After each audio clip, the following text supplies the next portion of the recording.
In 2 months, I took my 2D game art from this to this. I spent over 200 hours and made some massive mistakes along the way. So I want to save you over 100 hours of wasted time and frustration by sharing with you the 3 crucial lessons I learned throughout this project. But before I show you how I got from hair to hair, I need to tell you a secret. I've tried and failed to learn how to draw at least 10 times over the course of my entire life. So what made this attempt a success compared to all of the others? Well, after analyzing my previous attempts, I realized that they all followed a similar pattern. Maybe you can relate. It starts with something inspiring me to learn to draw, causing me to search online for a tutorial. I select the one with the prettiest thumbnail and naively follow along. Afterwards, with what I've learned, I try to create art without a tutorial. But what I'm left with is trash. And it turns out step 2 is the culprit, causing us to quit before we've even gotten started. The reason for this is because art isn't a skill, but rather a container for multiple skills. Because of this, trying to learn art without a clear direction of this is the type of stuff I want to produce causes us to wander aimlessly around this container, making us feel like we're making zero progress. And truthfully, that's because we aren't. So how can we fix this problem to create better art for our games? Well, what I did gave me a clear goal to aim for, provided me a measuring stick for how I'm progressing towards my goal, and allowed me to see how art is presented in real games. I chose a game whose art I wanted to replicate. Whoa, hold on. You want me to steal another game's art style? No, the real goal isn't to replicate a game's art style, but rather to have a destination to drive towards, as this is what creates that feeling of progress. And knowing myself, I'm going to change destination midway through the drive. This is perfectly fine. In fact, if you're thinking, I don't know what art style to go for, or there's multiple I want to choose from, any direction is better than no direction, as we're at the stage where any progress we do make will help with whatever art style we go for in the future. One thing I do want to mention is that I found it more helpful to choose a single game's art style rather than multiple games or an illustration. I originally wanted to go for Yingyi's art style, but pivoted to Carto's because the latter gave me more clarity on the elements of an art style fitting for a real game.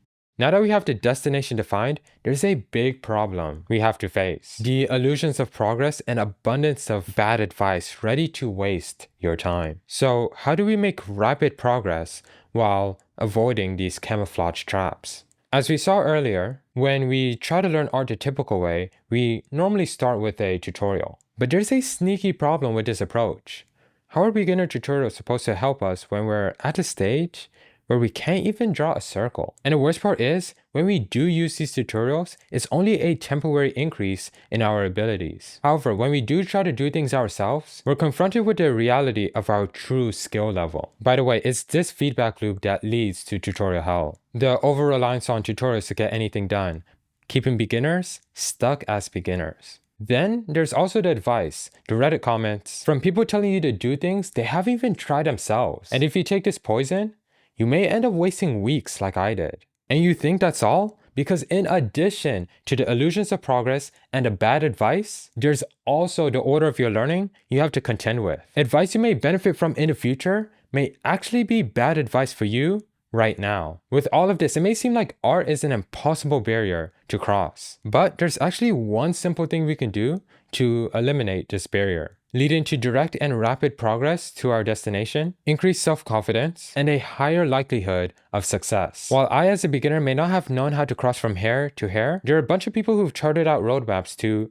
at the very least, get us to where they are now. For this project, I decided to use this roadmap by Mark Brunet, just because it was the only one that didn't force me to learn anatomy, which showed that for environment art, I needed to level up these skills. Now, before we move on to the most important section of this video, I want to share with you whose advice I listen to or ignore. People love to give advice about things they know absolutely nothing about. So this is the pyramid of credibility. Apply it when choosing art tutorials or advice online. At the bottom, we have laymen, people who've never experienced what you're going through, or at the very least, something similar. Ignore them.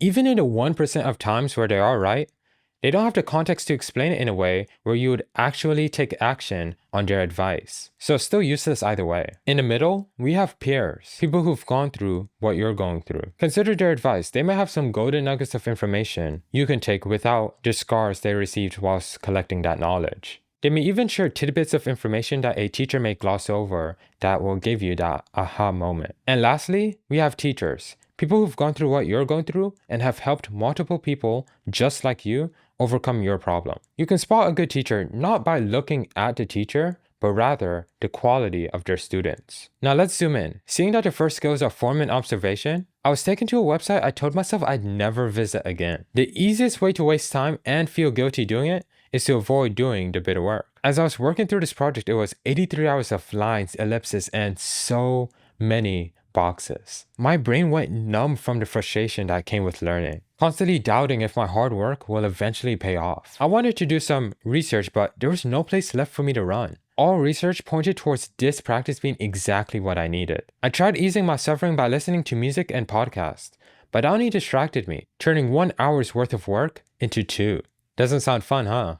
Well, something happened when I took a step back and looked at the work I produced over the course of those few weeks.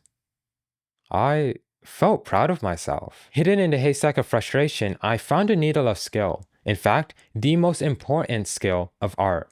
The ability to see my canvas not as a 2D surface, but as a window into a 3D world. Problems I previously had to think through, such as merging two objects, became second nature. Communicating ideas both to myself and others was much simpler. And most importantly, I was finally having fun. I hope this provides encouragement for you because what you're looking for is on the other side of frustration. And the reward isn't just the skill or the fun that comes from being good at something, but also the character development and pride that comes from seeing yourself do something vastly beyond your comfort zone. However, none of this will work if you don't have a strong why. Throughout this project, my brain was begging me to quit, trying to find any crack in my defenses for a way out. The only thing pulling me through being my insatiable desire at becoming good at a thing I love. I want to be real with you. Is being good at 2D game art important enough for you to go through the work needed? If so, set the destination, select a route, start driving. Art doesn't require talent because you only improve that which you practice.